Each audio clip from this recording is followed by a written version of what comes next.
Gontran le regarda, interloqué. Tu quoi? Je squattais. Martial, fier de ses exploits passés, répondit, oh, je pourrais peut-être faire la météo ou les pages infos ou les pages culturelles. Genre, bonjour. Il est 9h30. Il se voyait déjà en animateur vedette.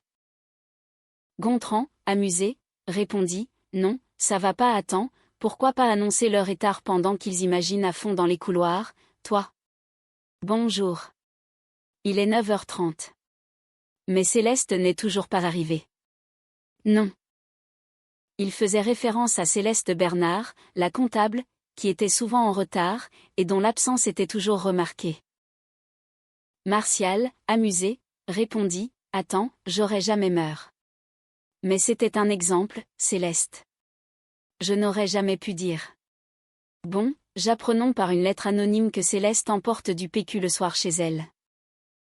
Gontran, choqué, s'écria, mais comment ici?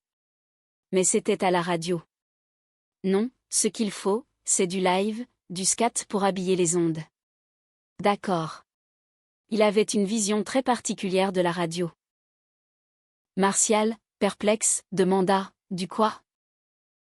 Gontran, enthousiaste, répondit, bon, je vous fais un petit exemple, mais parce que c'est bon, hein. Attention. C'est sûr, quand même, hein. Il se mit à imiter un chanteur de scat, faisant des bruits étranges et gutturaux, ses mains s'agitant dans l'air. Anatole, amusé, commenta, tu m'as roulé. Tu m'as roulé. Non, non, ça c'est le. Gontran, fier de sa performance, demanda, mais franchement, ce que t'en penses, c'est pour la radio. Martial, avec un sourire, répondit, oh, bah t'inquiète pas Céleste, si c'est de la merde, je te le dirai tout comme. À chaque branche de l'arbre entreprise, il y a des séries, des grosses et des petites, des sucrées, des confites. Il citait une formule de Gontran. Gontran, intrigué, demanda, alors?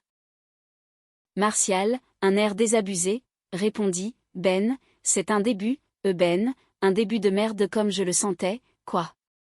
Mais bon, tu peux peut-être encore redresser la barre. Mais toi alors, qu'est-ce que tu as fait pour la radio-boîte? Gontran soupira. Eh ben moi, la direction m'a collé un magnéto au cul pendant toute la semaine, là, pendant que je faisais ma tournée cliente. C'est la seule qui vaille. Eh ben ouais, la méthode des 3-20, les 20 premiers mots, en moins de 20 secondes. Et en moins de 20 centimètres de ton interlocuteur.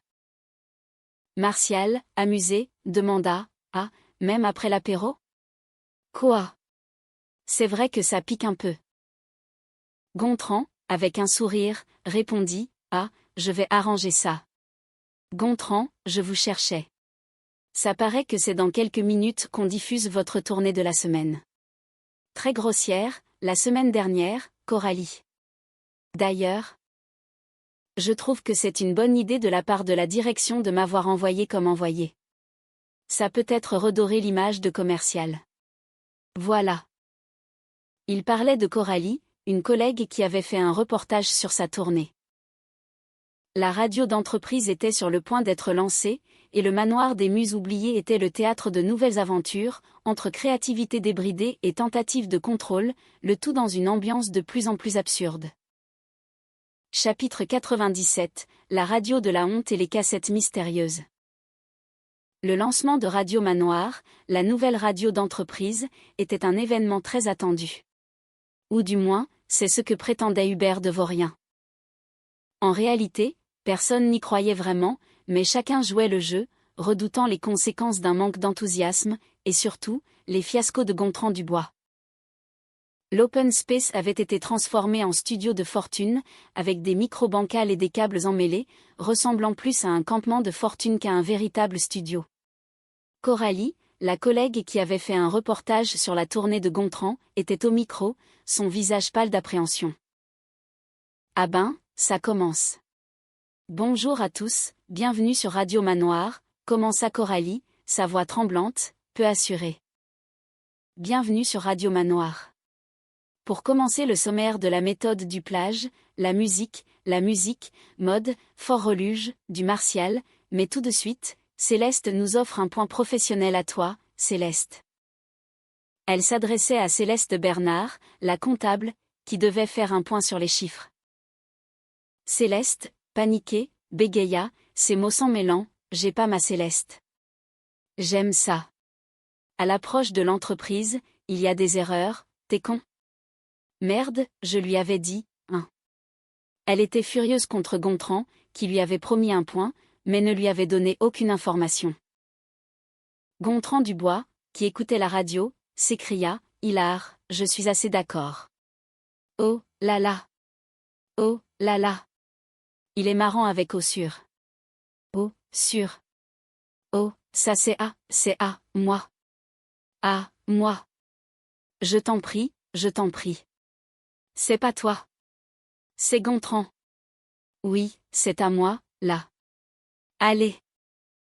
Il se précipita vers le studio, le visage rouge de colère et de honte. Clémence Fournier, la chef de projet, qui avait suivi Gontran, s'écria, la cassette n'est pas vraie. Elle est la cassette ? Elle désignait la cassette que Gontran était censé avoir. Gontran, fouillant désespérément dans ses poches, répondit, oui, elle est là. Ah, ça y est. Elle est dans le trou, mec. Il sortit une cassette vidéo, mais la jaquette était vierge. Clémence le regarda, les sourcils froncés. Dis-moi Gontran. Oui, elle est cassette bleue pour tes reportages. Gontran, paniqué, s'écria, mais non pas la bleue. La bleue, c'est les tracts. Ah oui, ça fait un douche. Gontran. Seconde. Il était au bord de la crise de nerfs, réalisant qu'il avait mis la mauvaise cassette. Hubert Devaurien, qui écoutait la radio depuis son bureau, furieux, s'écria, sa voix résonnant dans l'interphone, « Merci de nous retrouver. Maintenant, voyons le quotidien. » Non, pas tout de suite. Rendez-vous. Attends, Gontran. Oui, attends. J'ai la mignonne. Il parlait d'une cliente importante qui attendait un rendez-vous. Gontran, qui venait de récupérer la bonne cassette, bégaya, ses mots s'en mêlant, oh non. On s'est eu ce matin au téléphone pour une C14. J'ai rendez-vous avec ton patron. Il doit m'attendre. Bonjour, monsieur. S'attendez-vous. Il tentait de se justifier. Le client, un homme d'affaires important, répondit, sa voix résonnant dans le haut-parleur de la radio. C'est moi, le patron. Dis donc, oh. Oui, c'est malaisé. Ah. Il était choqué par le manque de professionnalisme. Gontran, gêné, marmonna, oh, ben ça arrive, hein. C'est sceller les malaises à du c'est grave, hein. Oh, ben, c'est faux, ça. Le manoir des Muses oubliées était un lieu où les lancements de projets étaient toujours un désastre, où les cassettes mystérieuses semaient le chaos, et où les clients, parfois, découvraient l'ampleur de l'absurdité de l'entreprise. La radio d'entreprise avait, une fois de plus, prouvé son incapacité à gérer la moindre situation sans un grain de folie. Chapitre 98, le concours de rock et les blagues du chauffeur. Le manoir des Muses oubliées était en effervescence. Le concours de rock interentreprise approchait, et Gontran Dubois, contre toute attente, était le représentant d'Eureka Solutions. Sa prestation, comme tout ce qu'il entreprenait, promettait d'être mémorable, pour les mauvaises raisons. Gontran, qui s'entraînait à des pas de danse improvisés, s'écria, « Eh, c'est que t'as vraiment bien fait de me choisir, hein, pour représenter la boîte au concours de rock interentreprise. Eh, vise un peu le moon boot. » Martial Dupont, son coach, le corrigea, un air désespéré, le moonwalk, Gontran. Le moonwalk. Bon, ben, là, ça marche pas terrible, mais sur du parquet, attention, je. Gontran, fier de sa prestation, répondit, j'ai pensé à t'acheter une paire d'espadrilles, hein, parce que l'espèle de corde, il n'y a rien de mieux pour glisser sans parquet. Martial soupira. Ouais, mais est-ce que tu pourrais me prendre un modèle verni? C'est pour aller les deux au falsaire. C'est pas possible. C'est pas possible. Gontran, agacé, s'écria,